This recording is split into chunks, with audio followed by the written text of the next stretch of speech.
Hello, good morning, good evening, good night, good afternoon, to wherever you may be.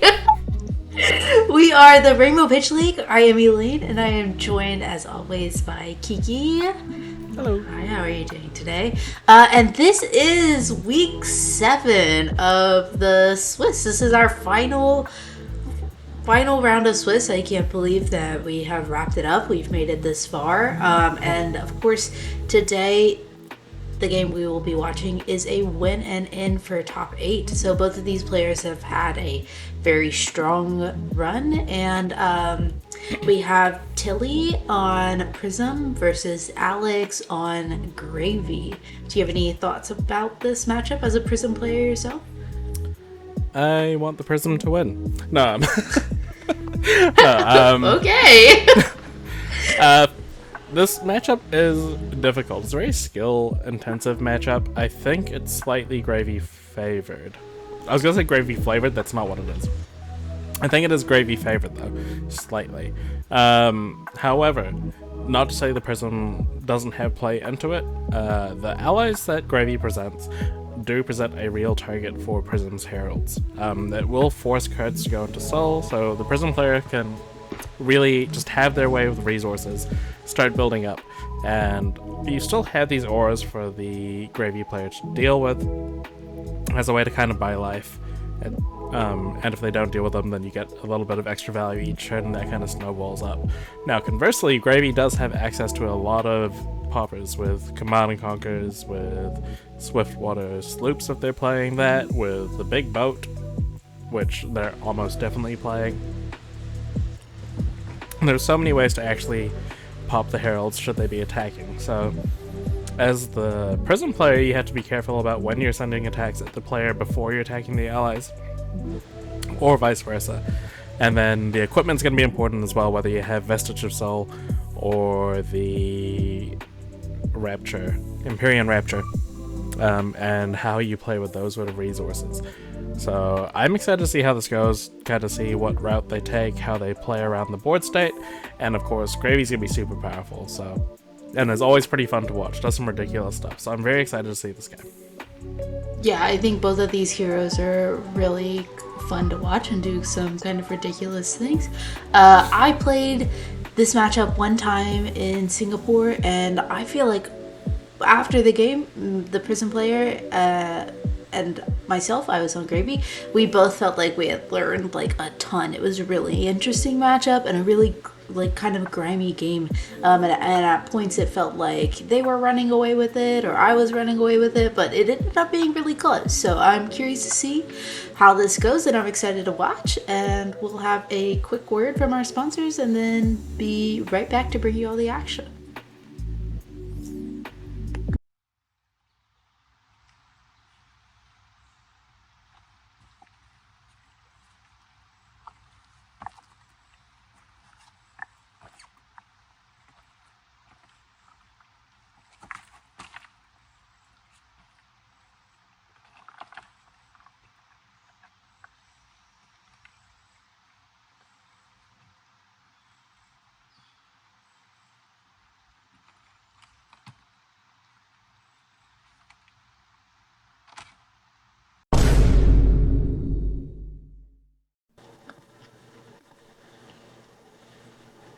Hello friends, welcome to round 7 of the Rainbow Pitch League. I don't know why I said it like that. We are back with round 7 action.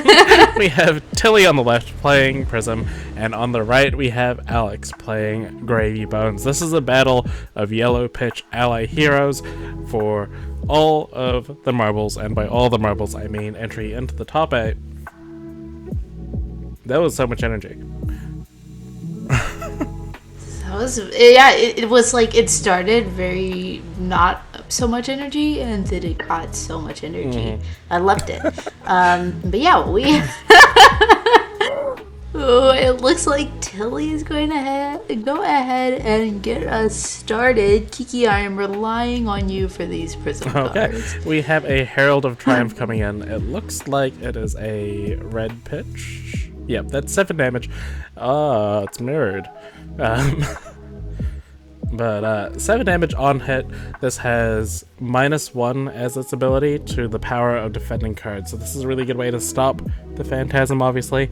Unless the big boat comes into play here. But there is the cheeky headpiece to crack, should Tilly wish to kind of get around that. It would be a very early headpiece crack if that was the case. Turn 0 headpiece crack. I've definitely done Looks it. like we are maybe going to get a turn 0 block with the arms, with the gold baited hook, sunken treasure and swell, and then this is another herald. This one is War Tune. This one has no fancy effects. This is just 7 on hit, go to soul. Thing to note about that first block, super unfortunate. Sunken treasure was blocked with. Really not the point you want to be blocking the sunken treasure. When there's no cards on the discard pile, you're denied that gold right off the bat. And of course the headpiece is Balance of Justice and not Crown of Dominion. So there's no gold to begin with. You're gonna have to earn that gold gravy, putting you to work. Now this is kind of the ideal if you're Tilly, having 2 7 power heralds on the first turn, just really kind of pushing the break points, making it really difficult for Alex to block. And of course just presenting the question like, do you have the popper for the second attack? If you don't, well, bad things are happening for you, because here is a Figment of Erudition. Yeah, and of course it's really safe to assume that Alex has an ally in hand, or another no block. Gravy does run more no blocks than just an ally, but safe to assume that Alex has a no block in hand. I'm not sure that they would want to take 4 damage on turn 0. Could they have blocked it off? But that was not the case. That was not the case. Really powerful start from Tilly. No. I've spoken to some friends about this, and they're of the opinion that, first of all, they're not Illusionist fans, not to the same extent that I am, but they're of the opinion that Figment of Erudition / Soraya is arguably like a top 5 card in Flesh and Blood history in terms of power level, and it's hard to disagree. Even if you only get 1 activation of it, drawing the 2 extra cards, gaining 4 extra life, attacking for 4, and getting it from your deck at no real cost is kind of ridiculous. The thing to note for Tilly is that she is on the Empyrean Rapture, which suggests to me that she's going to be quite aggressive in this matchup. Not necessarily looking to build up auras and take advantage of the Vestige of Soul resources, but rather just get those on hits, flip some Figments, get in with those. Figments are great at clearing allies too, so I can definitely see why this is the route she's gone. Yeah, it looks like on Alex's side, we are going to get just a gravy activation. I mean, not a gravy activation, a compass activation. I promise I'll wake up at some point.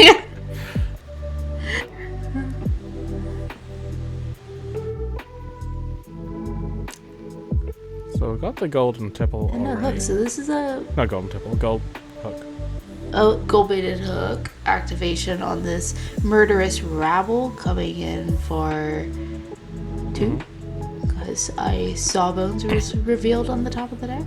Kind of fascinating. You usually want this murderous rabble to be at 3 power, of course. So Alex made the conscious decision here to play it despite knowing the top of the deck was a yellow card.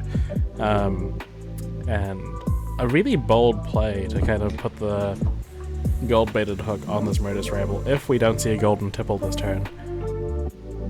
But of course it's pretty safe. You can kind of maybe force your opponent to misblock if they see you activating the hook before you play a golden tipple, but then conversely you're also kind of telegraphing that you probably have a golden tipple. So a lot of decision points there. The loot discarding that Swabby that we saw on top. And that's the turn. Nope. Yeah, Is it? No, it's not the turn. Of course not. No, it's not. Yeah. I was about to say, I imagine that the murderous rabble is played there under less than ideal circumstances just to get the blue into graveyard, because we kind of had the indication that Alex did have a no block in hand. I'm assuming it was this Swabby potentially from turn 0. Or maybe it was another card too, because, you know, they did activate Gravy, so the Sawbones went into hand, and also Alex pitched and wasted here. So that's It could have been 3 allies. Could have been any of those, Yeah. barring the one that was revealed. And yeah, that was a really bold play. Like, it still seemed like that last card still could have been a golden tipple potentially, and because the baited hook hit, they may not feel so inclined to play it. But interesting to see if that's not a golden tipple, just exactly how brave that gold baited hook activation was. And here we see Herald of Erudition is coming into that Swabby, drawing 2 cards, going to Soul, turning on the turn real easily without any sort of threat of Phantasm popping because it was swung at the Swabby. So kind of really ideal there. Now the question is, which figment is she going to search for? It's not going to be Triumph because that's in the pitch zone.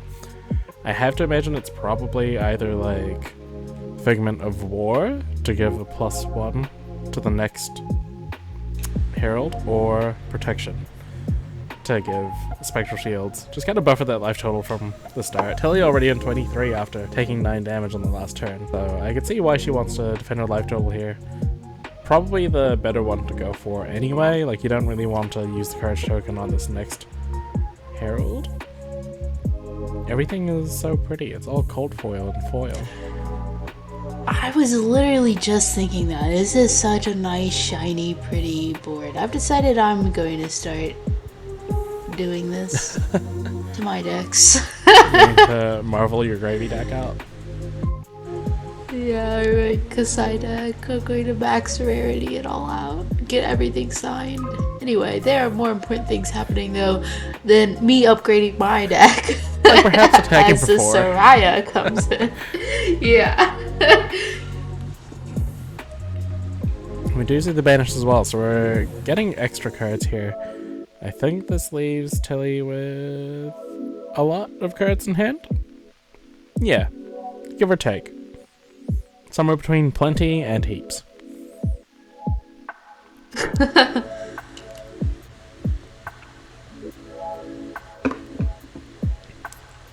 Now, this is vanilla damage. Alex does have a 9 life point lead, so now that the effect of this attack is over, this 4 damage is kind of less threatening right now. It's not attacking an ally, so I'd be surprised to see a block there, which we didn't. But this is a Wartune Herald, and I think that's a red one. Pitching a blue for it. Yep. 2 resources coming in for an amount of damage that we'll find soon. We'll see how colorblind I may or may not be, I guess.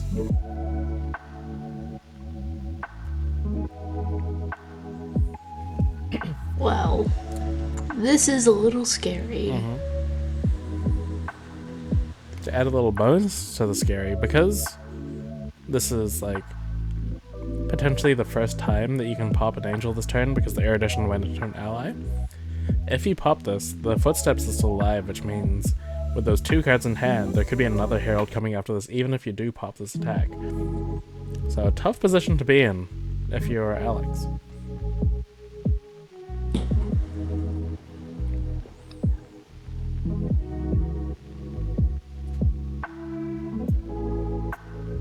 So, that is an Avasti going down for the block. I believe Avasti blocks for 3. And in the reaction, a Blood in the Water, blind tip off the top, hitting a chart.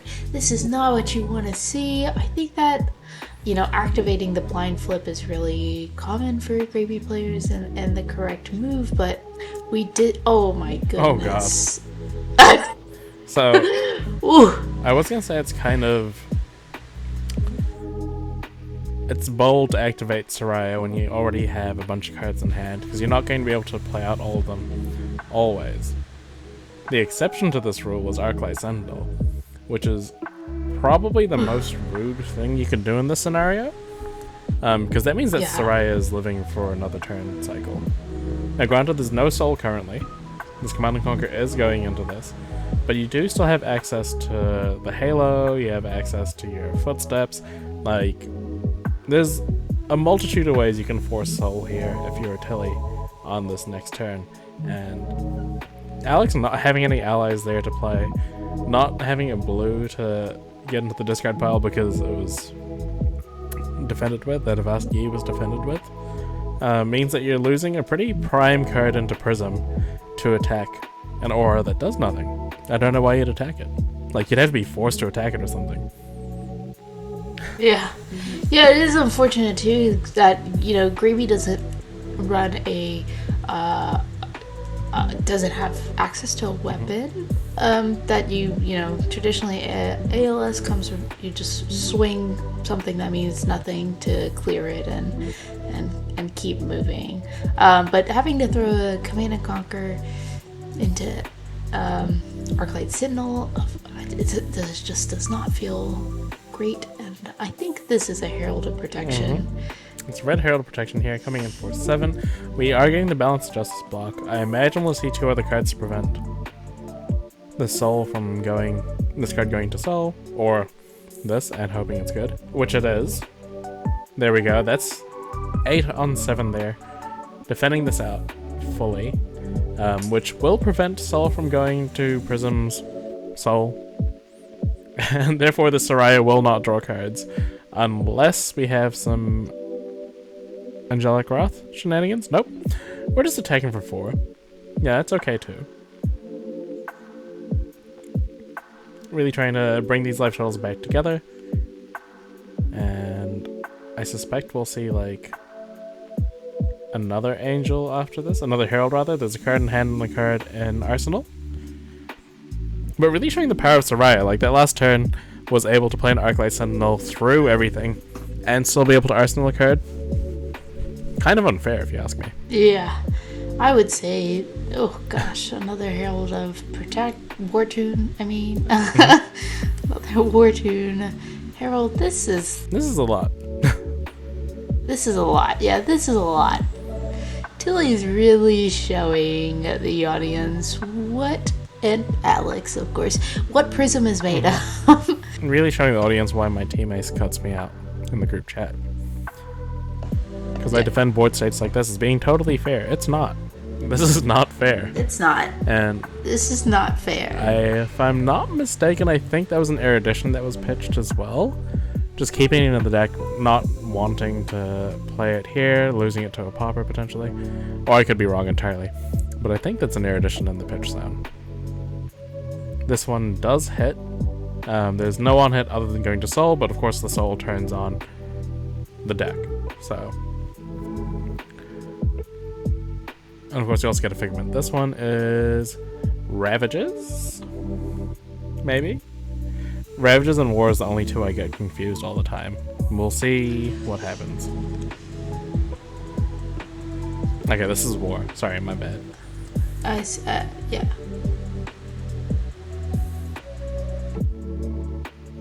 Oh my goodness, this board state is looking insane and really shiny, but crazy. There are cards everywhere until he's bored other than the Arsenal. Yeah. So I think at this point, Alex really ideally would want to clear Soraya. Yeah. 100%. We've got an Avast-Yi. This is going to be a blue, which means that Sawbone can be played from the graveyard, and also Sawbone will have go again.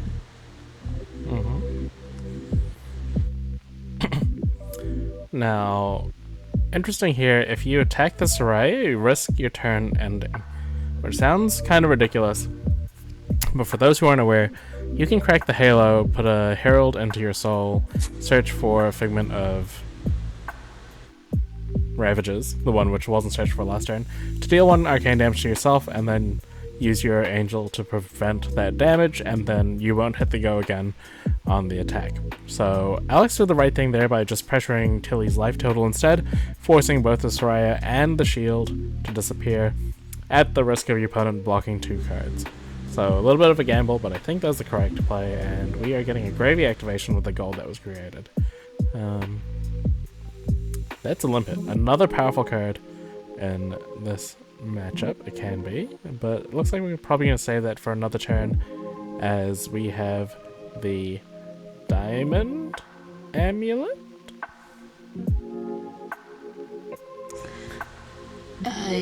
Yes, I believe so. Diamond Amulet is a pretty popular card in graveyard in gravy, of course, because well, not only does it have watery grave, but it also now that it's in play as an instant, Alex can destroy it to gain an action point.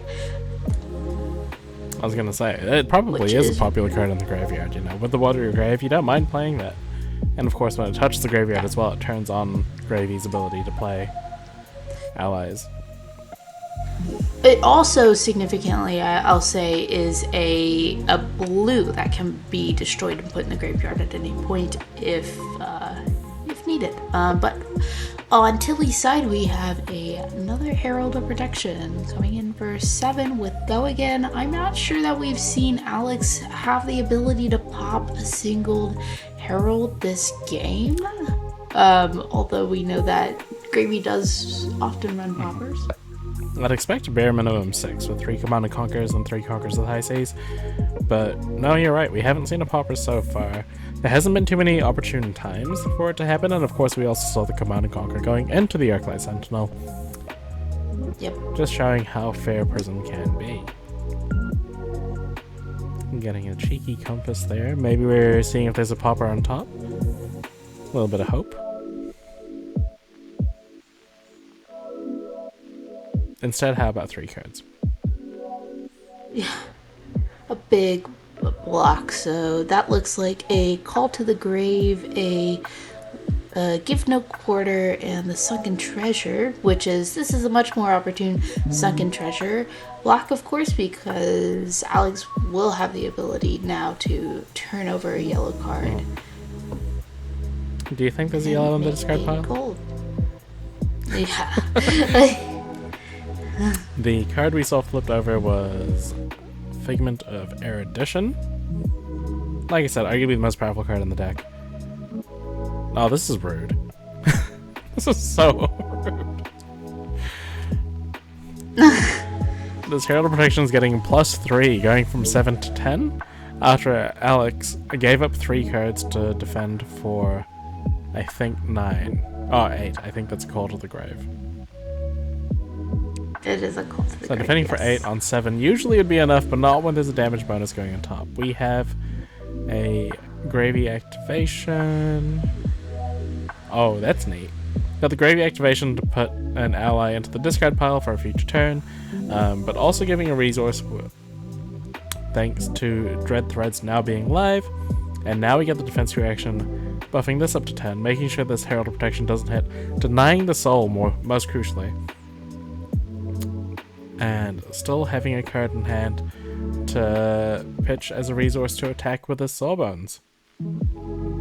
Yep, I believe the ally put in the graveyard was Anka, and the quick dodge flexors, I'm assuming in this matchup, are specifically to play around cards like Angelic Wrath. Of course, because the other foot option in Gravy is usually Mage Master Boots, which just kind of gives you some action points. Yeah, Mage Master Boots be really nice when you're able to keep a lot of cards in hand. Prism doesn't usually let you keep a lot of cards in hand. Like, there's so many not on demand, like demanding sort of attacks that force you to block, especially even if they're on hit, is just go to soul. That's often enough to force blocks anyway, because you don't want to really power these figments as much as possible. So very masterfully done to block out that damage, even through an Angelic Wrath. And Chart the High Seas doing a great job of providing everything one could want if you are an undead pirate on the High Seas.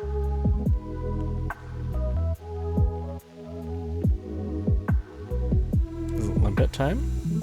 Oh, it is. Limpet time!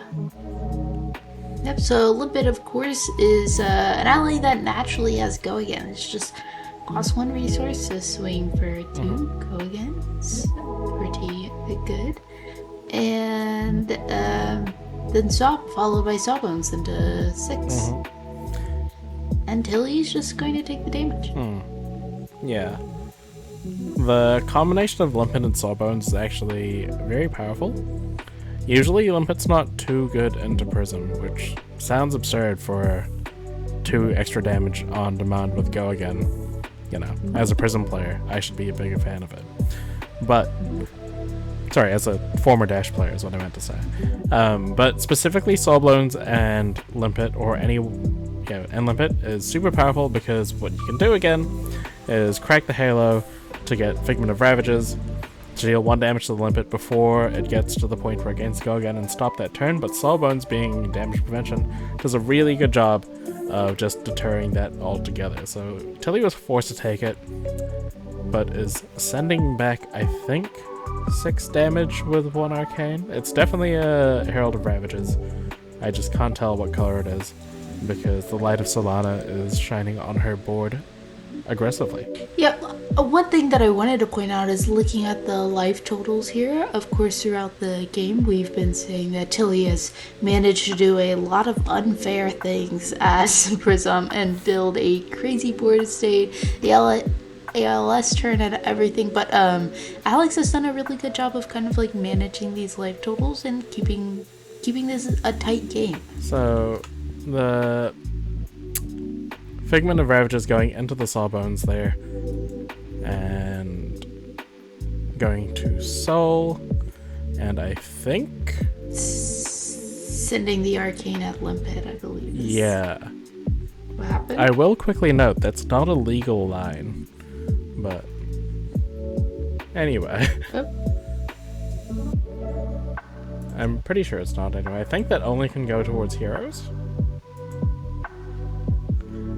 So the arcane damage can only be dealt to heroes. You can't actually hit allies with the 1 arcane damage from Figment of Ravages, but this is pre-recorded, so we can't do anything about that part.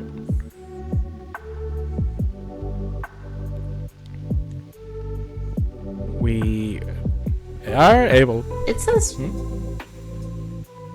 Figment of Ravages reads, when this enters the arena, deal 1 arcane damage to any Sorry, it was target. Herald of Ravages, not Figment. Figment of Rebirth was the one that was searched for then.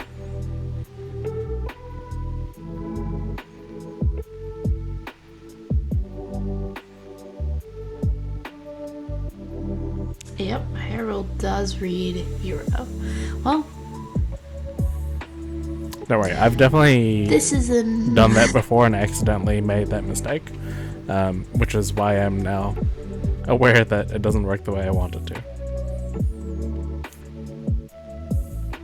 We do get Herald of Protection. No, that's a lie. We get Figment of Protection coming in as Aegis. Aegis? Now... I actually know this card because I went to cosplay it. I think it's so pretty. It's so pretty. In terms of flavor and aesthetic, Aegis is my favorite one, not Soraya.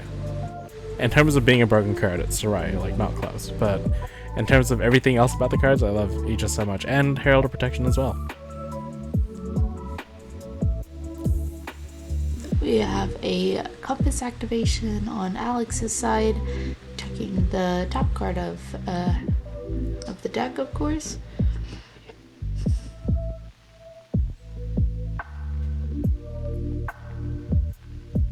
And again, just demanding another block here, like... If you let this hit, you're staring down Ward 7 total. 4 and 3 ones. And this is after already taking a whole bunch of damage. Like, if you're not able to get cards out of Prism's hand, she's gonna be relentless. Unless she gets locked up and only draws auras. It's really hard to defend out these turns back to back to back. And start playing pressure on the hand. So this might be the point where we're starting to see the corner turn, but we're not quite there just yet. Alex does have the upside of being able to play allies to defend their life total a little bit. And thankfully for them, this is only quote-unquote 6 damage. So it is very stoppable at the cost of multiple cards in your hand, as we see there. But they're gonna have to rebuild. There's no allies in play currently. There is still Anka available to them in the discard pile currently. Whether they're going to be able to play the Anka this turn is a different question, however.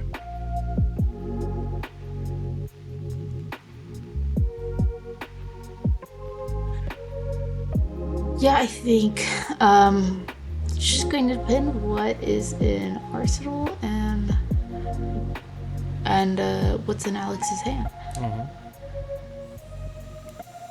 There is a bit of thinking going on here. So there's probably some line. Couldn't tell you what kind of line we're looking at, but there has to be something, even if it's like sending some damage into...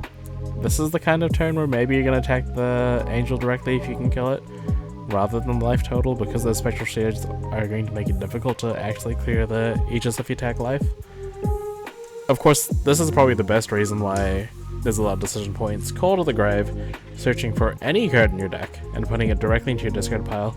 This counts as the blue as well for your Gravy Bone, so you don't have to put a blue card in your discard pile. Just something that benefits you. Like an ally. Like a Marvel. Like a Marvel chump, maybe. Like a beautiful marble sawbones? Is that sawbones? Oh, whoops. I just blatantly called it chum. I was like so confident. But I'm also not. I believe that's sawbones. I can always recognize sawbones because of the lattice window. I was gonna say it's the windows, isn't it? I believe lattice is the correct word. If it's not, it is now, you know? Lattice. Let me Google that. Only the rainbow pitch sleeve you get the commentators searching up the word lattice mid-game.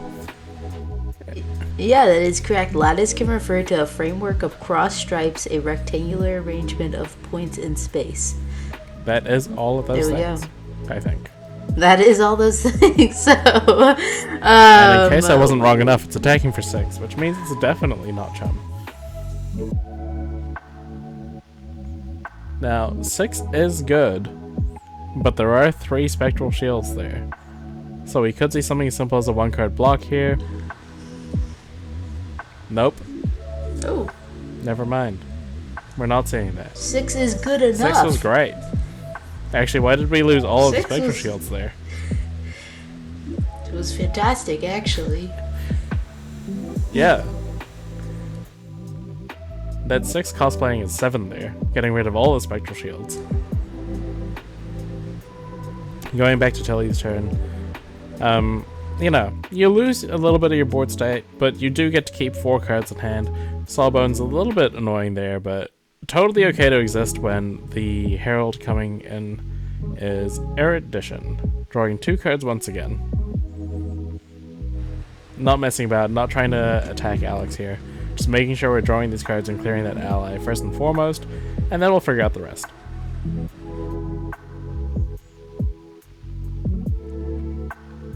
Tilly just double checking that the cards in hand are in fact the cards in hand and not whatever figment she wants to be searching here. Now, which ones are left? There's Judgment. So, the least impactful of all of the figments in this matchup at the very least. This one basically has no text box other than being a ward 4 attacker for 4, which, when you're not looking for anything in particular, it's often quite good enough anyway.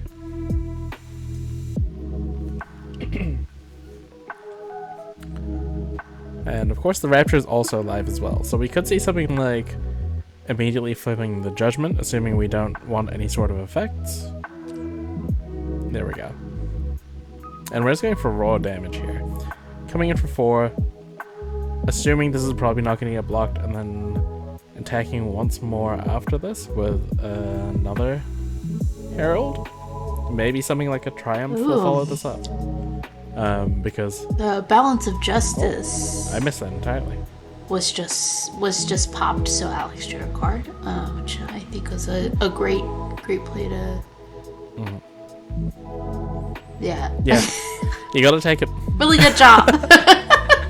You really do have to take advantage of the Balance Justice when you can. Prism isn't a deck that is able to draw a card or bonus cards every turn without Soraya. So when the opportunity presents itself, sometimes you do it. And there we go. That was correct. It is Herald of Triumph coming in next, playing around almost every popper available here. Of course. If it's the big boat, there's nothing you can do about that. Also representing 2 resources here, so this could be the kind of case where even if you do big boat this to pop it, it could still be a Wartune Herald afterwards. And if you don't pop it, that Wartune Herald goes into Arsenal, and you get to play with up to 5 cards next turn, potentially.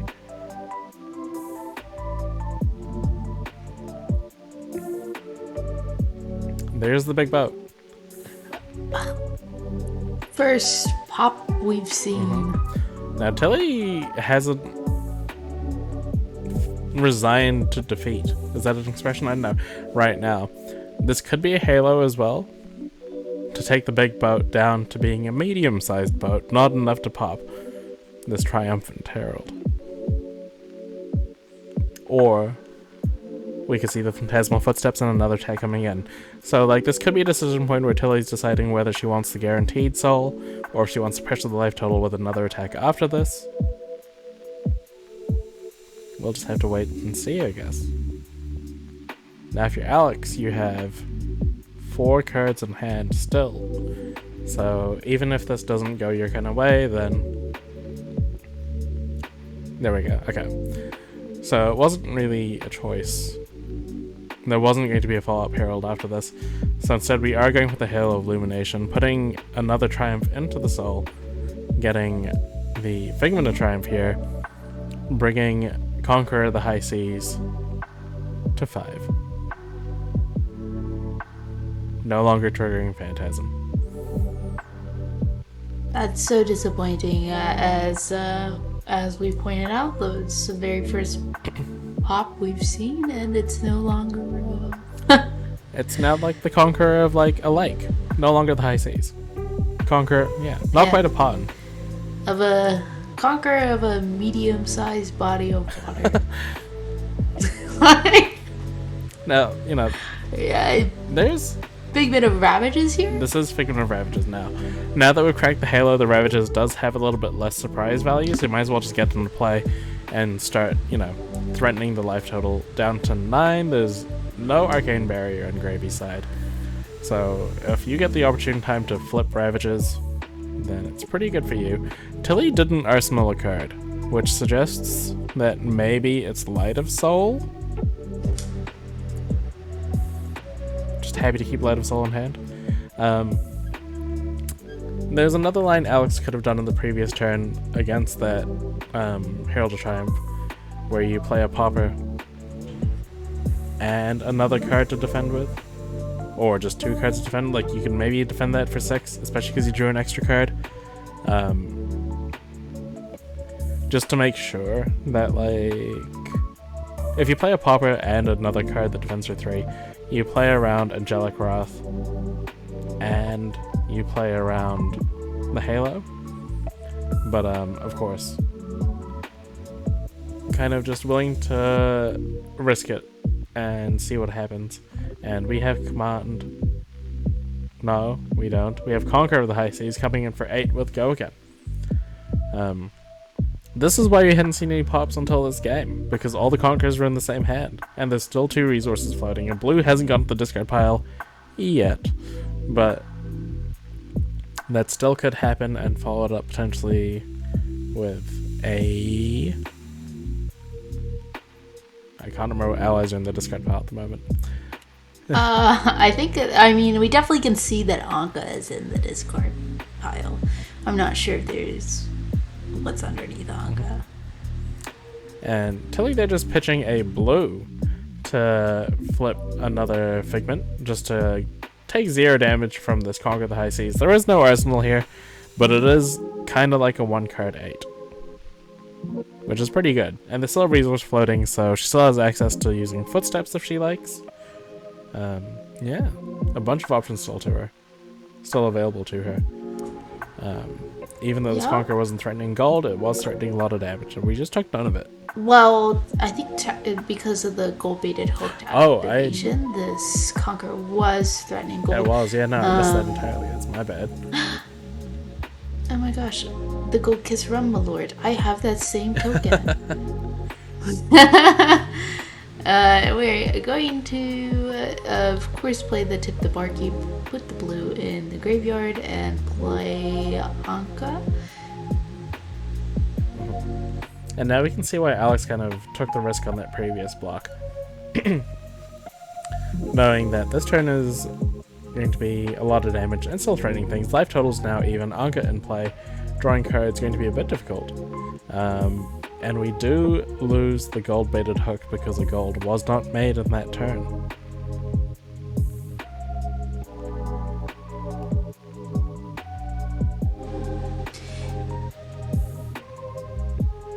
Yeah, losing gold-baited hook is, of course, really unfortunate. But yeah, potentially worth the risk of throwing these two cards. It provided some incentive for Tilly to... Oh, and there's like the best case scenario there. Yeah. I got so distracted by what was happening. Yeah, so Oh, goodness. that Light of Soul hitting means that hitting a Herald means that she gets to search for a Figment if there's any left on the deck. I don't think there'd be any ones other than Triumph, which doesn't see too much play, but could exist. She could also just be shoveling her deck for the sake of it, getting some of those pitches back to the top, or in the middle, just not on the bottom. But it also turns on the Vestige. So the Vestige is now live, meaning that one card in hand represents an attack from a Figment. If it's a blue, then you also get Footsteps activation, potentially, to play around a Pauper here. It went to Soul, so I imagine it hit. Oh, it did. 1 damage is dealt. Yeah. Oh, wait, no. I'm lying. That attacked the Anka. So we're now deciding which Figment to flip. There's a fair amount of Soul here, which means that we're maybe safe trying to close the game with Ravages later on. And that does look like the blue. Yeah, so this line was safe against a Pauper as well, just to really have everything. And that dice is on 5. So she's chosen to activate... Is that Bellona? Yeah. Bellona's not hero ability. Bellona's ability to put +1 counters on all angels, coming in for 5.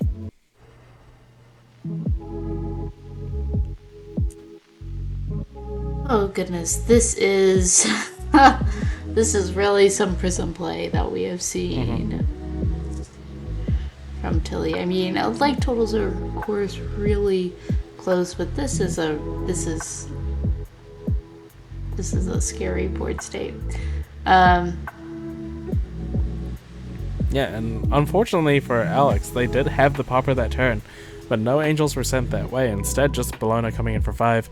Meanwhile, that Ravages came in to deal 1 arcane damage and get this angel active.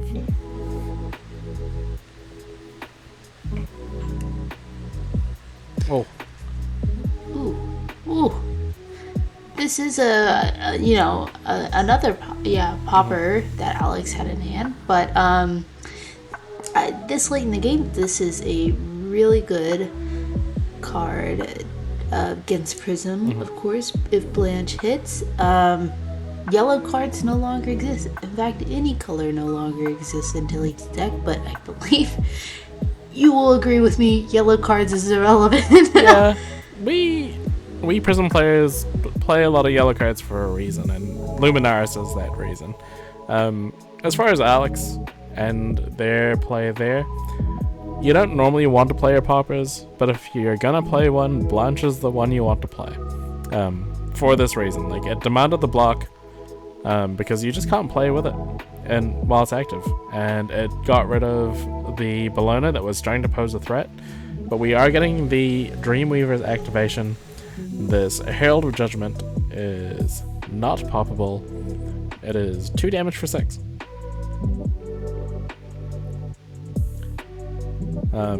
No on hit, so to speak, but it will go to soul, which means that Tilly will have 2 should it hit. Actually, that's a huge on hit, because if it goes to soul, then you can activate Vestige, and then you can pitch the card in your hand, you can attack with Ravages for 4 and 2, on top of whatever damage you take here. So this is a must block, and there's a popper, which obviously won't work here. Oh, is this just lethal? There's Angelic Wrath, and Alex doesn't have the defense reaction. That's the game. And there we have it. Game 7. Round 7. Completed under wraps. We have Maddie on Prism progressing to the top 8. Congratulations to Maddie, and congratulations to Prism fans around the world. Like me. Alex played that. Congratulations to myself. Yeah, thank you. I deserve it. No, Alex played that really well. I liked a lot of their blocking decisions, especially considering that Gravy sometimes doesn't let you have blocking decisions per se. As we saw in that last turn, there was no decision. It was just throw 3E and hope there was no follow-up, but of course there was. The allies kind of just getting in the way of defending there. But I really liked how they blocked for most of that game and was able to kind of keep the game close. Yeah, super interesting. And Maddie was just super aggressive, very aggressive. Of course, clearing allies like when she could, when she had the chance to take advantage of that. But, you know, she was relentless otherwise, just coming in with these big attacks, demanding cards, and Alex was never really able to get back into it. How did you feel watching that game? Absolutely. Yeah, but Prism does a lot of really unfair things, and Tilly definitely showed us that. Like, Tilly just had a really strong turn 0, and I think just was able to run away with the game from that point, which, Alex was able to keep life totals really close. I feel like played around everything that Tilly was trying to do really well. The Angelic Wrath block with the quick dodge flexors, like really powerful, really smart turns and plays from Alex. I feel like the Tilly kind of never let go of that board state momentum that she was able to establish turn 0, and that just kind of made it a really difficult game for Alex. Yeah, for sure. Like, the biggest, I don't want to say a turning point because like it was already in her favor, but the biggest point I think was that Soraya attack. Like, I talked about Soraya being super powerful, arguably a top 5 powerful card in Flesh and Blood, and that kind of showed it. Like, being able to play an Arclight Sentinel afterwards, protect it, and then keep it around for another turn, even though she wasn't able to draw extra cards off it, just being able to play Arclight Sentinel in that spot was really powerful. I think Arclight Sentinel is generally an overrated card, and I think people are more scared about it than they should be. However, when it comes off the back of I'm playing all these cards, and then playing an Arclight Sentinel after drawing a bunch of extra cards, that's when it becomes unfair. And like we mentioned at the start of the game, like, you do need to be unfair to kind of win this matchup. And Maddie was the least fair this game, I guess. Alex or Tilly. Tilly, not Maddie. Maddie was week 6, round 6.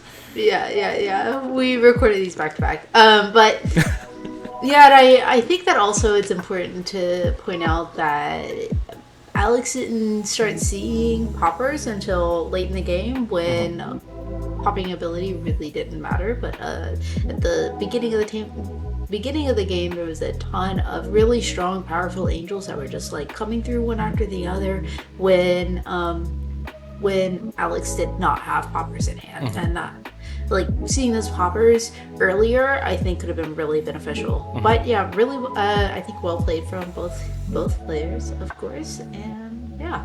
Yeah. Now on to the top 8 is the next time we will see you all. So top 8's a little bit different in terms of the scheduling. It's not quite as consistent. You may see a bunch of games come out at once. You may see them trickle down over time, depending on how we get to do it, and also when our players play, because we don't have the same sort of weekly schedule for this.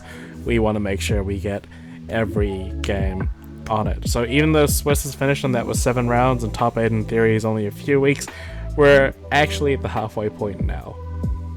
So there you go. Keep an eye out for all of that. Make sure you follow our sponsors and go to our sponsors. Make sure you follow us. Follow our sponsors too. The outros have always been a mess. Anything you want to say before we go into top 8? No, I think I'm good. Well, I will say, actually, I just lied. Yeah, because I will say, just like, congratulations to every player in the league. It's always so fun to watch everyone's like progress, and to getting to this point, and always so fun to watch new players kind of rise to the top every year. So congratulations to, of course, the players that we've showcased, but also just everyone who participated in Rainbow Pitch League this season.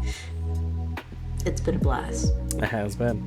Yeah, so with that being said, thank you very much for watching, and we will see you next time for top 8 action here at the Rainbow Pitch League.